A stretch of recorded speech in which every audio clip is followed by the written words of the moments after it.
Breaking news చూస్తున్నాం. MLA కోటాలో Congress MLC అభ్యర్థులుగా పార్టీ నేతలు విజయశాంతి, అద్దంకి దయాకర్, శంకర్ నాయక్ నామినేషన్ దాఖలు చేశారు. ఈ కార్యక్రమంలో CM Revanth Reddy, deputy CM బట్టి విక్రమార్క పాల్గొన్నారు.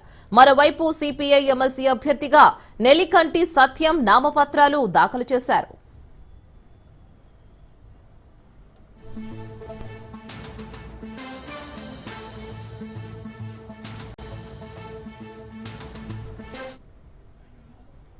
శాసనసభలో ఎమ్మెల్యేల సంఖ్యాబలాన్ని బట్టి కాంగ్రెస్ కు 4, బీఆర్ఎస్ కు 1 దక్కనున్నాయి. తమకు వచ్చే 4లో ఒక సీటును పొత్తు ధర్మం ప్రకారం సిపిఐకి హస్తం పార్టీ కేటాయించింది.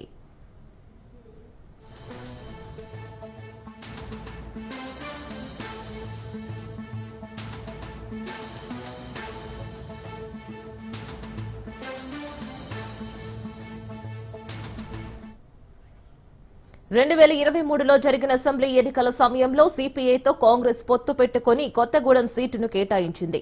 అప్పుడు తమకు 2 అసెంబ్లీ సీట్లు ఇవ్వాలని సిపిఐ పట్టుబట్టింది. కానీ కొత్తగూడెం ఒకటే ఇచ్చి భవిష్యత్తులో ఎమ్మెల్సీ సీటు ఇస్తామని కాంగ్రెస్ సిపిఐకి హామీ ఇచ్చింది. ఈ నేపథ్యంలోనే తాజాగా సీటును కేటాయించింది.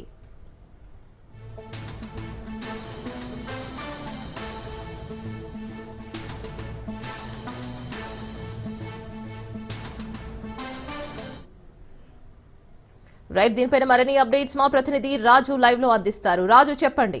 సో సిపిఐకి అయితే ఒక సీటు ఖరారు చేశారు. మొత్తానికి అధికారంలో ఉన్న కాంగ్రెస్ పార్టీ 3 సీట్లు అయితే ఖరారు చేశారు. మరి దీనిపైన మరిన్ని అప్డేట్స్. శ్రీనా, కొద్దిసేపటి క్రితమే ఎమ్మెల్యే కోట ఎమ్మెల్సీ అభ్యర్థులుగా అభ్యర్థులు కాంగ్రెస్ పార్టీ నుంచి 3 అభ్యర్థులు, సిపిఐకి సంబంధించినటువంటి 1 అభ్యర్థి, అదేవిధంగా బీఆర్ఎస్ పార్టీకి చెందినటువంటి 1 అభ్యర్థి 5గురు కూడా తమ నామినేషన్లు అయితే దాఖలు చేయడం జరిగింది.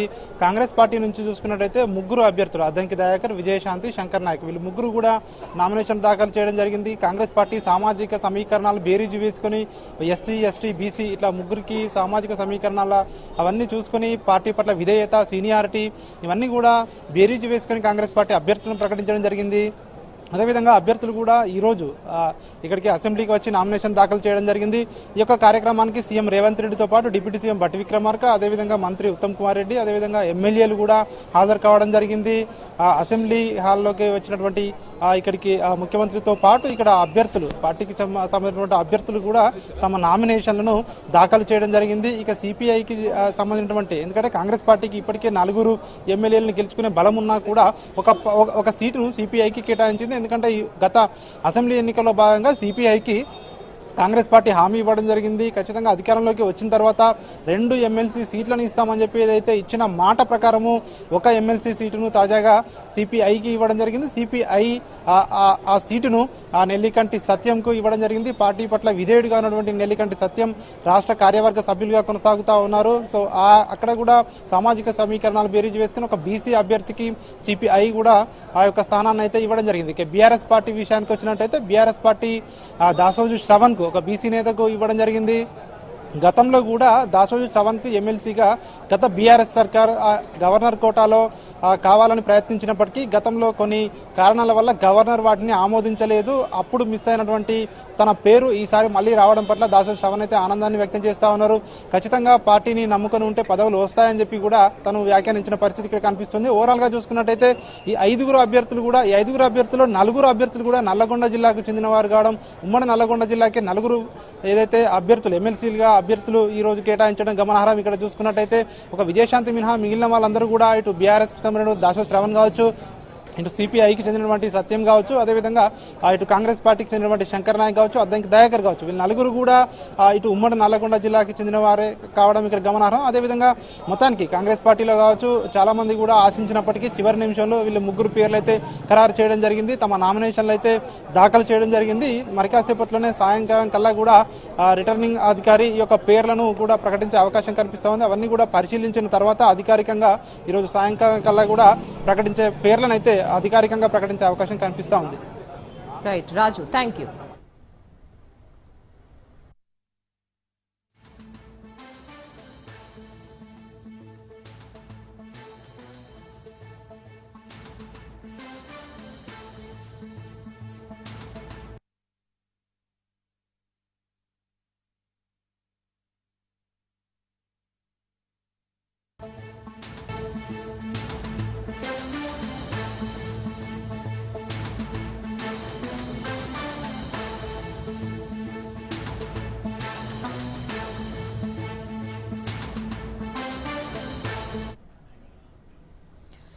ఏపీ బీజేపీ ఎమ్మెల్సీ అభ్యర్థి నామినేషన్ దాఖలులో హైటెన్షన్ నెలకొంది. నామినేషన్ల దాఖలకు మరికొన్ని గంటలే ఉంది.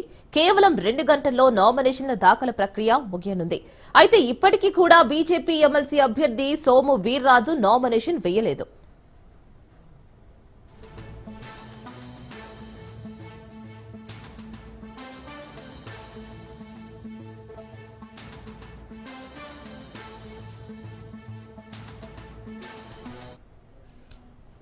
బిఫాంపై రాష్ట్ర అధ్యక్షురాలు పురంధేశ్వరి సంతకం చేయాల్సి ఉండడంతో ఆయన పురంధేశ్వరి సంతకం కోసం వెయిట్ చేస్తున్నారు.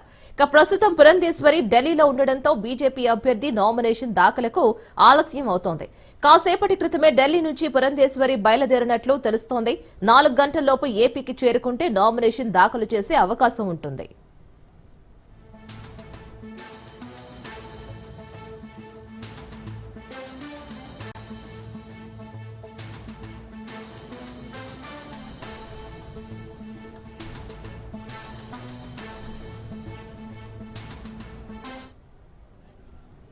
ఏపీ బీజేపీ ఎమ్మెల్సీ అభ్యర్థి నామినేషన్ దాఖలులో హైటెన్షన్ నెలకొంది. నామినేషన్ల దాఖలకు మరికొన్ని గంటలే ఉంది. కేవలం 2 గంటల్లో నామినేషన్ల దాఖల ప్రక్రియ ముగియనుంది. అయితే ఇప్పటికీ కూడా బీజేపీ ఎమ్మెల్సీ అభ్యర్థి సోము వీర్రాజు నామినేషన్ వేయలేదు.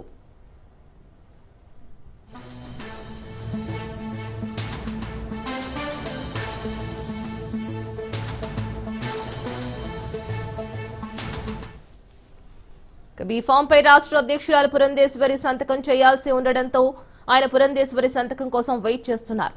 ఇక ప్రస్తుతం పురంధేశ్వరి ఢిల్లీలో ఉండడంతో బీజేపీ అభ్యర్థి నామినేషన్ దాఖలకు ఆలస్యం అవుతోంది.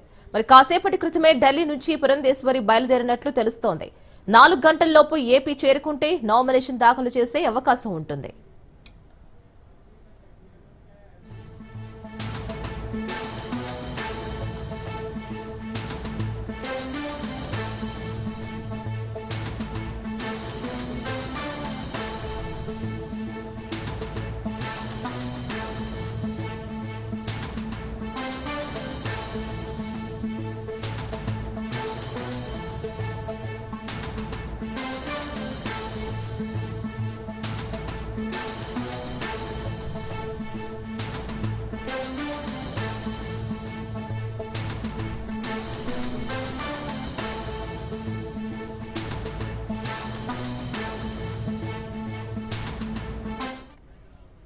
దీనిపైన మరిన్ని అప్డేట్స్ మా ప్రతినిధి క్రాంతి అందిస్తారు. క్రాంతి, చెప్పండి, మరి ఈ నామినేషన్ పర్వం కొనసాగుతుంది. ఏపీ బీజేపీ ఎమ్మెల్సీ అభ్యర్థి నామినేషన్ లో అయితే హై టెన్షన్ నెలకొంది. మరి దీనిపైన మరిన్ని అప్డేట్స్.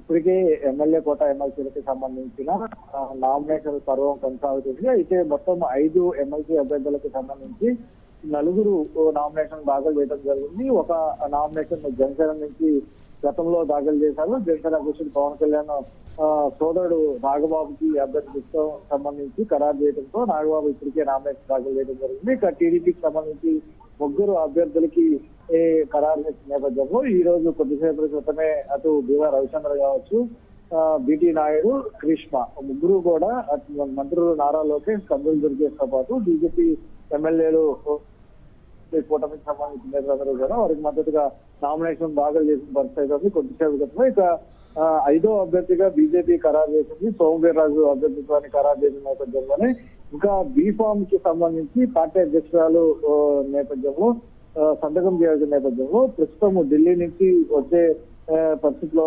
పురంధేశ్వరి నేపథ్యంలోనే మరికొద్దిసేపట్లోనే విజయవాడకి పురంధేశ్వరి చేరుకున్నారు. ఈ లోపల దానికి అథారిటీకి సంబంధించి కాశీరాజు అనే పార్టీకి సంబంధించిన నేతకి అథారిటీ సంబంధించి ఇవ్వడం కూడా జరిగింది. అయితే ఈ నేపథ్యంలోనే మరికొద్దిసేపట్లో అంటే నామినేషన్ దాఖలకి సంబంధించి మరొక 2 గంటల సమయం ఉంది. కాబట్టి ఈ లోపలే బీజేపీ తరఫున సోము వీర్రాజు నామినేషన్ దాఖలు చేసే అవకాశం ఉంది. కొద్దిసేపటి క్రితమే బీజేపీ రాష్ట్ర కార్యాలయానికి చేరుకున్న సోము వీర్రాజుకి అక్కడ పార్టీ నాయకులు అందరూ కూడా ఘనస్వాగతం పలికారు. అయితే ప్రస్తుతం బీఫామ్ కి సంబంధించిన నామినేషన్ పత్రాలన్నీ కూడా బీజేపీ కార్యాలయంలో సిద్ధం చేసినప్పటికీ కూడా అక్కడ పురంధేశ్వరి సంతకం అనేది కొంత కీలకంగా మారింది. అయితే నిన్న సాయంత్రం వరకు కూడా అటు బీజేపీకి ఒక స్థానం ఇస్తారా లేదా అనే కొంత దోపితుల నేపథ్యంలో అభ్యర్థి స్థానానికి సంబంధించి కూడా ఖరారు కాని నేపథ్యంలోనే కొంత ఈ ఆలస్యమైనట్టు కూడా బీజేపీ నేతలు చెప్తున్నప్పటికీ కూడా ప్రస్తుతము మరికొద్దిసేపట్లోనే పురంధేశ్వరి విజయవాడకి చేరుకోనుంది. విజయవాడ చేరుకున్న అనంతరం కూడా ఇక్కడికి నేరుగా అసెంబ్లీకి ఈ ప్రాంగణానికి వచ్చి ఇక్కడ నామినేషన్ దాఖలు చేసే అవకాశం ఉంది. ఈ లోపల సంబంధించిన అథారిటీకి సంబంధించి కాశీరాజు కూడా ఇప్పటికే బీజేపీ అధిష్టానం ఇవ్వటం కూడా జరిగింది. జాతీయ స్థాయి నేతలందరూ కూడా ఇప్పటికే దానికి సంబంధించిన లెటర్స్ అన్ని కూడా కాశీరాజుకి పంపారు. అయితే మరికొద్దిసేపట్లోనే బీజేపీ తరఫున సోమవీర్రాజు కూడా నామినేషన్ దాఖలు చేసే అవకాశం ఉంది. అయితే మరొక పక్క ఇప్పటికే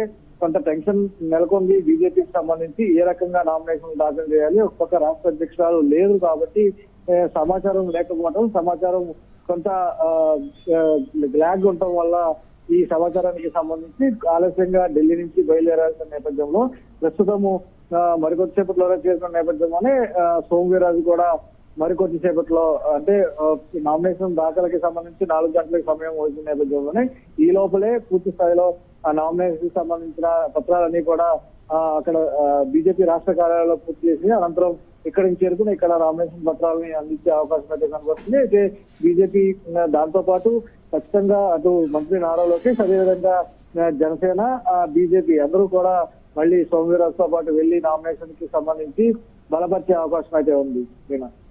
రైట్ క్రాంతి, థ్యాంక్ యూ.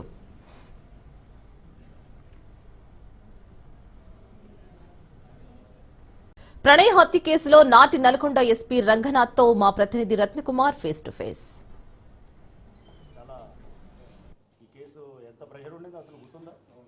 రెండు తెలుగు రాష్ట్రాల్లో సంచలనం సృష్టించిన మిర్యాలగూడ ప్రణయ్ హత్య కేసులో 5.5 సంవత్సరాల తర్వాత కోర్టు ఇవాళ తీర్పునిచ్చింది. నల్గొండ ఎస్సీ ఎస్టీ కోర్టు తీర్పును వెలువరిస్తూ A2గా ఉన్నటువంటి సుభాష్ శర్మకు ఉరిశిక్షను విధించింది. అలాగే మిగతా 7 నిందితులకు జీవిత ఖైదును విధించింది. మరి ఆనాటు నల్గొండ ఎస్పీగా ఉన్నటువంటి రంగనాథ్ గారు మనతో ఉన్నారు. ఆయన అడిగి ఈ కేసుకు సంబంధించినటువంటి డీటెయిల్స్ తెలుసుకుందాం. అలాగే కోర్టు ఇచ్చినటువంటి తీర్పుకు సంబంధించి కూడా ఒకసారి మాట్లాడదాం. సార్, ఏ రకంగా చూస్తారు? మొత్తానికి ఇన్ని సంవత్సరాల తర్వాత నల్గొండ ఎస్సీ ఎస్టీ కోర్టు నుంచి ఒక తీర్పు అయితే వచ్చింది. A2కు ఉరిశిక్షను విధించారు, మిగతా వాళ్ళందరికీ కూడా యావజ్జీవ ఖైదు ఇచ్చారు. సార్, ఏం చెప్తారు సార్? నేను చాలా సంతోషంగా ఉందండి. మెయిన్గా A2కి డెత్ సెంటెన్స్ పట్టడం అండ్ A3 నుంచి తక్కిన వాళ్ళందరికీ కూడా A8 దాకా అందరికి కూడా యావజ్జీవ శిక్ష పట్టడం అనేది డెఫినెట్గా ఇది మా ఇన్వెస్టిగేషన్ని కోర్టు చాలా బలంగా సమర్థించింది అనడానికి, ప్లస్ ఇన్వెస్టిగేషన్ కూడా చాలా పగడబందీగా మేము తీసుకెళ్ళడానికి ఏదైతే ప్రయత్నం చేసామో ఆ ప్రయత్నం కూడా డెఫినెట్గా సక్సెస్ఫుల్ అయిందని మేము భావిస్తాం అనమాట. దానికి 2018లో జరిగినటువంటి యొక్క ఇన్సిడెంట్ అనేది 2 తెలుగు రాష్ట్రాలను కూడా ఒక్కసారిగా ఉలిక్కిపడేలా చేసింది. అంటే ముఖ్యంగా ఇందులో నిందితులను పట్టుకోవడం కోసం ఎవరెవరైతే ఆ రోజు ఎప్పుడైతే హాస్పిటల్కి వెళ్ళే సమయంలో ప్రణయ్ని మర్డర్ చేసిన తర్వాత నిందితులని పట్టుకోవడం కోసం ఏ రకంగా ప్రయత్నం చేశారు, అసలు ఈ 8 మంది నిందితులను కూడా ఎట్లా ఐడెంటిఫై చేశారు సార్? దీంట్లో మనకి చూస్తే కనుక A1 మారుతిరావే, ఆయన చనిపోయాడు, తర్వాత సూసైడ్ చేసుకుని చనిపోయాడు. A2 వచ్చేసి సుభాష్ శర్మ. యాక్చువల్గా ఆ రోజు స్క్రీన్ మీద కనబడి నరికింది A2 సుభాష్ శర్మ. సుభాష్ శర్మ వచ్చేసి ఫ్రమ్ బీహార్ నుంచి ఉన్నాడు. అండ్ తర్వాత A3 వచ్చేసి అస్గర్ అలీ ఉంటాడు. అస్గర్ అలీ అతను చాలా నోటోరియస్ క్రిమినల్, అతను ISI బ్యాక్గ్రౌండ్ ఉన్నటువంటి క్రిమినల్. అండ్ ఇతనికి గతంలో కూడా చాలా క్రిమినల్ హిస్టరీ ఉంది. గుజరాత్లో కూడా ఒక మినిస్టర్, మోడీ గారి క్యాబినెట్లో ఉన్న మినిస్టర్ని, అంటే సీఎంగా ఉన్నప్పుడు మోడీ గారి క్యాబినెట్లో ఐరన్ పాండ్యా అనే ఒక మినిస్టర్ని అహ్మదాబాద్లో చంపటం అనేది కూడా ఇతను భారీ వీళ్ళందరూ కూడా కలిసి చేసినటువంటి అప్పుడు దాంట్లో వాళ్ళందరూ కూడా శిక్ష కూడా పడ్డది, లైఫ్ ఇంప్రిజన్మెంట్ కూడా పడ్డది అనమాట. అతనికి మళ్ళీ బయటకు వచ్చి ఆ లైఫ్ ఇంప్రిజన్మెంట్ ఉన్నప్పుడు సుప్రీంకోర్టుకు వెళ్ళి మళ్ళీ బెయిల్ మీద తీసుకొని వచ్చిన తర్వాత ఆ సాధారణ బయట ఉన్నప్పుడు చేసినటువంటి ఈ కేసు. సో ఇతనికి తెలుసు సిస్టమ్స్ని ఎలా మ్యానిపులేట్ చేయాలి, టెక్నాలజీస్ని ఎలా వాడాలి, అంటే ఎలా తప్పించుకోవాలి, పోలీస్ చిక్కకుండా ఎలా చేయాలి, ఇవన్నీ కూడా అతనికి చాలా బాగా ఐడియా ఉన్నదన్నమాట. సో అందుకోసం మాకు ఇనిషియల్గా అసలు ముందు మనిషిని ఎవరు అనేది ఐడెంటిఫై చేయటమే మాకు ఫస్ట్ వన్ డే పట్టిందనమాట. బట్ ఆ తర్వాత ఇక వన్స్ క్లారిటీ వచ్చిన తర్వాత ఇక మేము ఎవిడెన్స్ని బిల్డ్ చేసుకుంటూ వెళ్ళాం. దానికే 9 నెలలు పట్టింది ఛార్జ్ షీట్స్ తయారు చేయడానికి.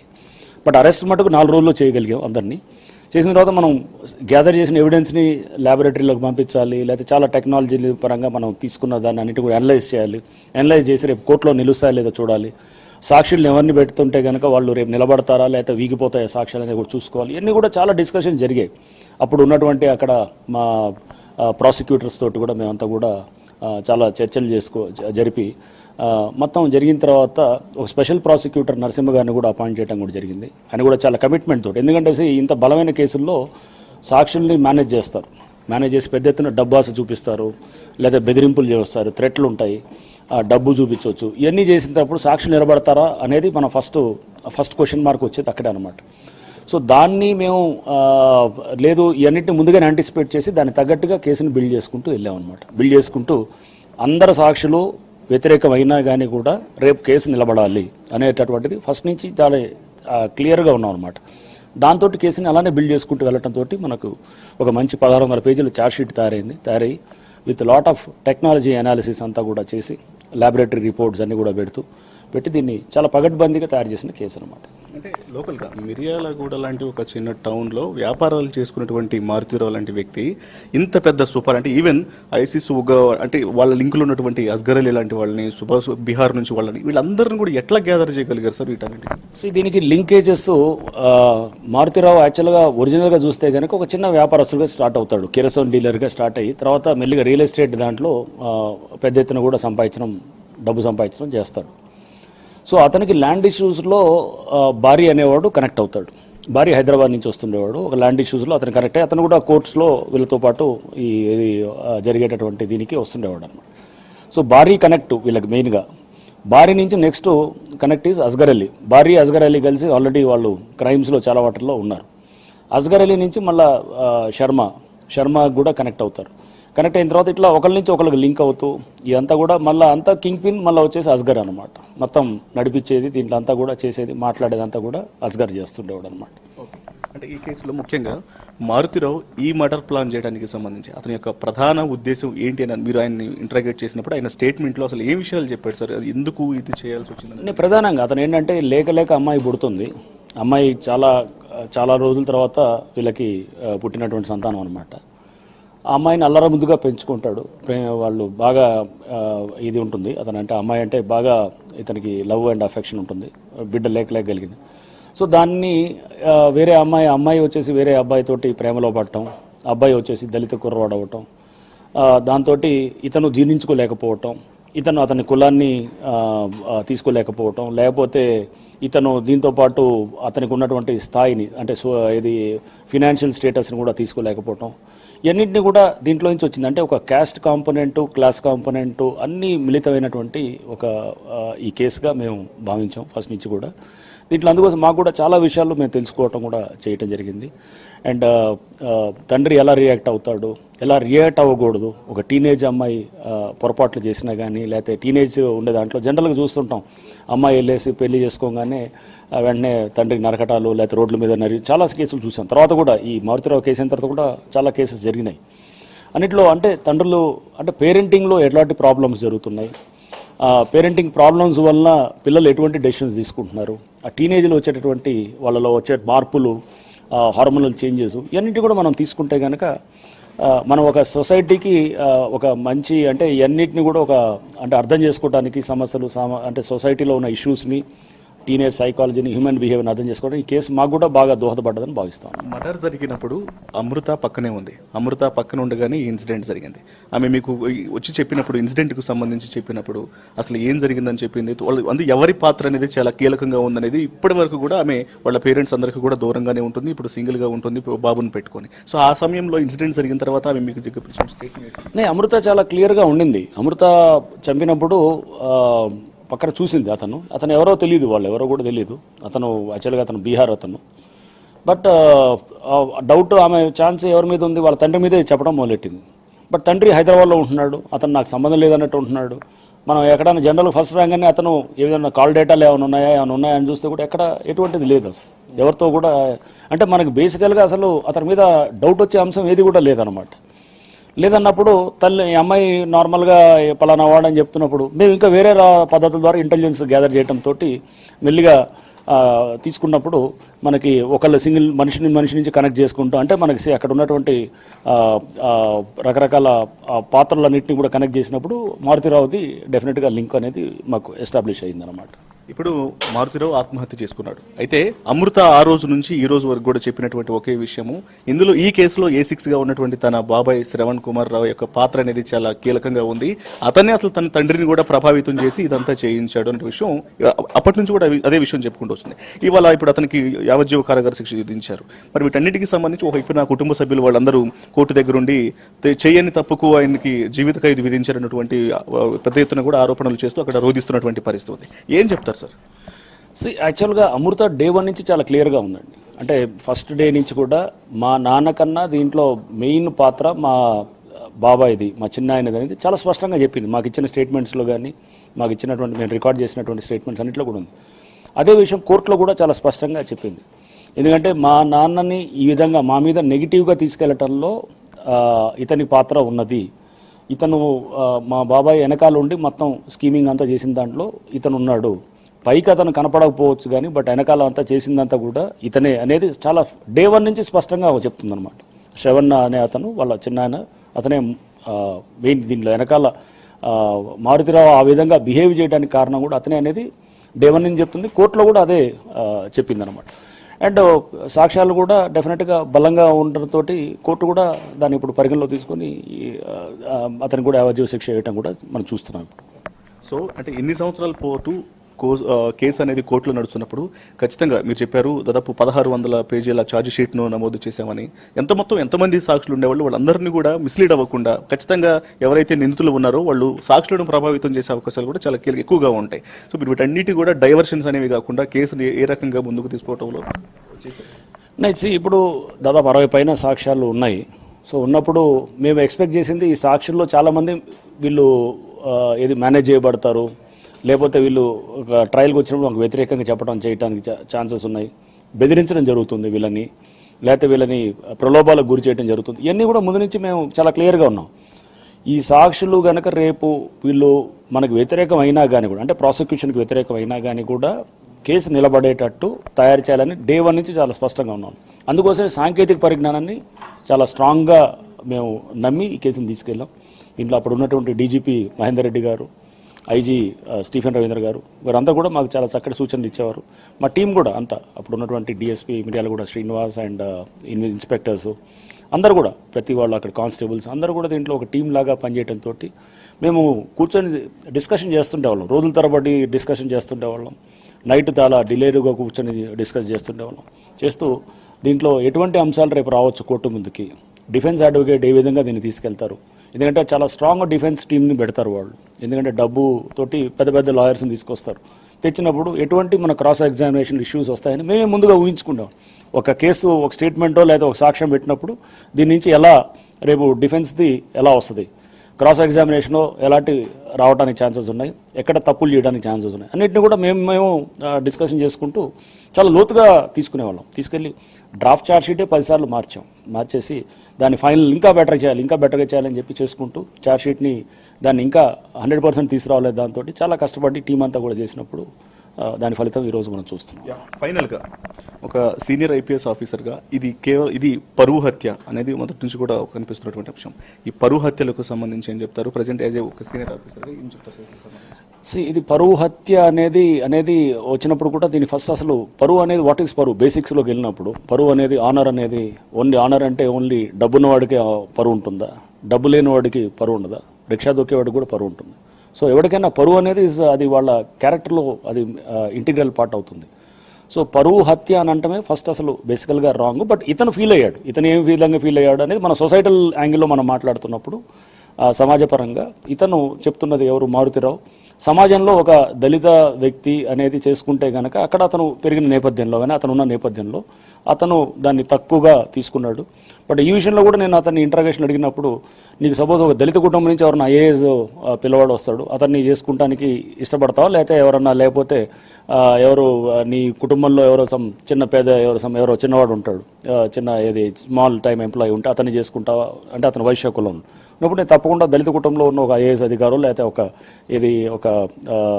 ఒక బిజినెస్ మ్యాన్ బాగా ఎస్టాబ్లిష్ అయినటువంటి వాడు ఇట్లాంటి వాళ్ళని నేను అంటే క్లాస్ ఎలిమెంట్ అనేది కూడా వస్తుంది. సో అంటే క్యాస్ట్ క్లాస్ ఇవన్నీ కూడా మిళితమై ఉంటాయి అన్నమాట ఇష్యూలో. సో దీంతోపాటు మనకి మాకు అంటే సైకాలజీసు, హ్యూమన్ బిహేవియర్సు, టీనేజ్ సైకాలజీసు, ఎలాంటి మార్పులు వస్తాయి పిల్లల్లో వయసు రీత్యా వచ్చే కొద్దీ, దాని పేరెంటింగ్గా ఎలా మనం తీసుకోవాలి, రియాక్షన్స్ ఎలా ఉండాలి, మనం ఓవర్ రియాక్ట్ అవ్వకూడదు. పిల్లలు ఎవరన్నా కనుక ఆ వయసులో ఉన్నప్పుడు ఎవరన్నా చిన్న పొరపాటు చేస్తే కనుక మనం చాలా కూల్గా దాన్ని హ్యాండిల్ చేయాలి. ఇవన్నీ ఇష్యూస్ కూడా మేము కూడా అర్థం చేసుకోవాలి. అంటే ఒక కేసు వచ్చినప్పుడు మేము కేసుగా మామూలుగా చేసేది కన్నా లోతుగా అంశాన్ని పరిశీలించడానికి ట్రై చేస్తాం.